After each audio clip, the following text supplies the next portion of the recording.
What's going on? Welcome back to Trending Stocks. Today we're going to talk to you about Virgin Galactic. Give you a quick overview of some of the data points, break it down what's been coming out from the company, and if right now is a good time to buy or not. Before getting to any of that, make sure you guys hit that thumbs up.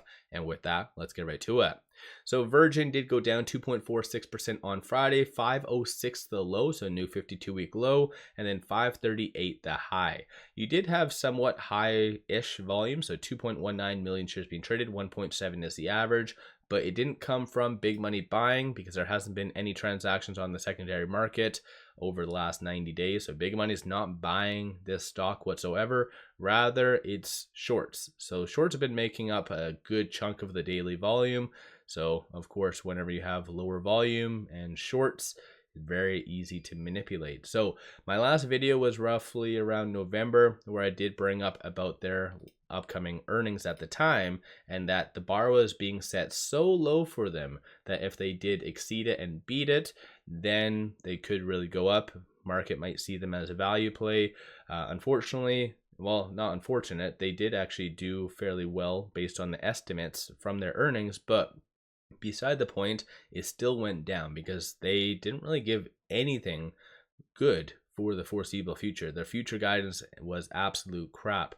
Going this time around for their upcoming earnings on the 25th of February, still the bar is being set so low, and so most likely it is going to be another beat on that regard, but still nobody's really going to be buying the Virgin dip because honestly, operationally, they're not really doing all that much. Luckily enough, they do have 6 months ish of runway. So based on this, they do have 172.4 million in cash and cash equivalents. And based on this, they are burning through roughly around 80 million every single quarter. So that would put it roughly at the beginning of Q2. That is when they'll need more money. Bad thing about Virgin is that essentially Richard Branson has already stated that he's not going to be putting any more money in this company. So if they do need money, which they will, they'll have to go the toxic debt route. So either preferred shares or notes that have the convertible debt aspect to it. And that usually is a death sentence to any stock. So all in all, I think the company does need to get their crap together right quick before they just go down a very even worse toxic death spiral. So I think just Virgin right now, given the circumstances, there's still a little bit more fear, not really advantageous to buy right now. That's just my interpretation. Of course, shorts seem to agree because they have been really doubling down. Short interest in December was 25%. Now it is 30.18. So with lower volume, shorts pretty much can do whatever the hell they want, and their end goal is bankruptcy. And yeah, potentially if they go down the toxic debt route, then it's making their job fairly easy. But 8.21 million shares overall are being shorted. Utilization is 94.38. Short score, so the higher the number, the higher the likelihood of a squeeze happening, is 83.34. Don't get me wrong, I'm just bringing this up for analysis purposes. I don't see Virgin being a squeeze play.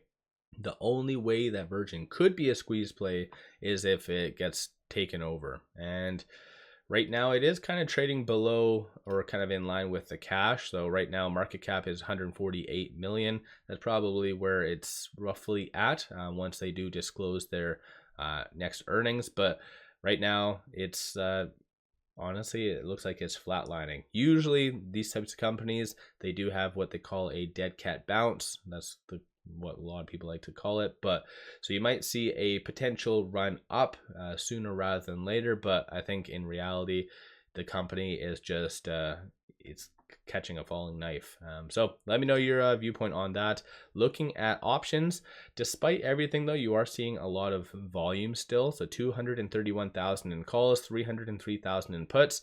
52% of all the options being done are bearish in nature. That was done on Friday. And just looking at the overall dollar value, so Friday was kind of high, so 533,000 in premium, and then 191 the day prior, 436 the one before that. So it is going on, was it that nine consecutive days of red. That's counting the flat day as well, I guess. But yeah, honestly, this stock is on a very crazy run. But in a negative way, of course. But of the call options that are being purchased, you see a consensus for it to be roughly around that 5 to 550. So not really that much optimism considering it's sitting at the 5 whatever. But looking at the bears, they are anticipating for it to be sub 5. So 5 seems to be a very key pivot for it. Right now with it at 515 though, it is trading between this S2 and this S3. So 466 is going to be the next strong support. 534 is going to be the next strong target / resistance.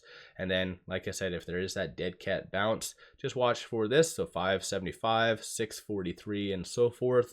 But to time one of those, it's very, very difficult.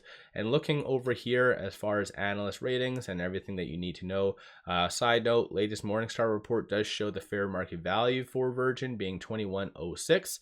So again, something to kind of keep in mind. And it looks like the last rating was last month, $3 sell. Bernstein, Douglas, who has a 46% success rating, but as a consensus, 450 is that price target, and that does represent a 12.62% downside. So yeah, things definitely, analysts aren't that optimistic on it, and in reality, can you blame them? Because even going back over here, looking at the earnings, even the forecast for the upcoming earnings, you're seeing negative growth. Like basically, like it's no real reason to buy it. Like looking at the revenue, like you're looking at massive negative year-over-year growth. There's so much better opportunity out there in the broader market. So I think analysts might be potentially right with this. And on the actual chart itself, it is below a lot of the key pivotal moving averages. You have it below the ALMA, very oversold. So if it does put out something of substance, then you could see a push higher. But I think as of right now, the next PR that might be coming out is dilution related. And most likely that'll be coming out in the next couple of weeks. But ALMA right now is sitting at 532, so just watch for that to be, at least in the short term, for it to get above. And then hopefully the next step will be that 50-day moving average, and also converged with that 100 around that mid 6 range. So like I said, I think Virgin definitely is a interesting stock. It was on a lot of people's radar, but as of right now, it seems to be just not really doing all that much great things to incentivize some buying. So this is just quickly my analysis on Virgin. Do you think I'm wrong? Have you been buying? What's your viewpoint on Virgin? Don't forget to hit that thumbs up and subscribe. If you are looking for a lot of good buys though, pop over to my Patreon. I get buy signals on stocks, options, and crypto. Many of them have been absolute bangers. Just in the month and a half that I launched it, some have already doubled, some have quadrupled. Ripple, some crypto has gone up just like 400% in like a 1-day span that I posted it. So yeah, definitely worthwhile to pop over there. Link in the description below and also the comments. With all that, appreciate all of you watching.